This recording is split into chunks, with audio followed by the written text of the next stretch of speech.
Very lastly, sisi wote tunataka barabara na tunataka miundo msingi, na ndio maana tunalipwa pesa, tunakatwa pesa ya pay, tunakatwa pesa ya VAT. Ukinunua hata sukari unalipa kodi, na ndio maana ukiweka hata motorbike mafuta unakatwa kitu inaitwa fuel levy, pesa ya kujenga barabara. Lakini hiyo yote tumepeleka bank kama collateral, most of that money. So what do we want to do now? Watu wa serikali wanakuja wanasema tunataka kujenga barabara ya Nairobi kwenda Nakuru.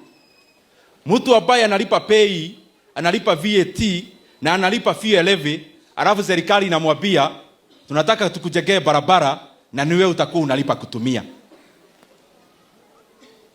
Now the plan ati naona wanakisema we want to build Thika super highway.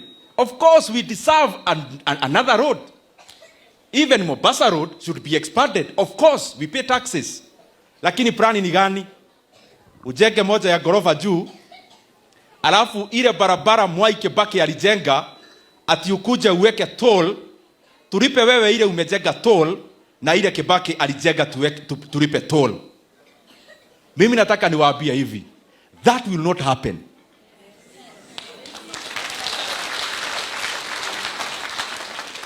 Barabara ya Mombasa road wewe weka leni zako. Na kama serikali imeshindwa kujenga barabara vile serikali zingine zilijenga bila kulipisha Wakenya kutumia, ni sawa, jengeni zenu na mulipishe. Lakini ile barabara iko ya Mombasa road, ile ilijengwa na President Kenyatta na Moi na Kibaki na Uhuru, na ile Thika road super highway ambayo ilijengwa na President Kibaki, we want to tell you, we will not pay toll for the roads that we have built previously. Na wasikize, hakuna toll itawekwa Thika road ama Mombasa road kwa barabara hii serikali haijajenga. Wewe jenga barabara yako lipisha, lakini ile ya kitambo hatutalipa. Thank you muno, Ngai amurathime.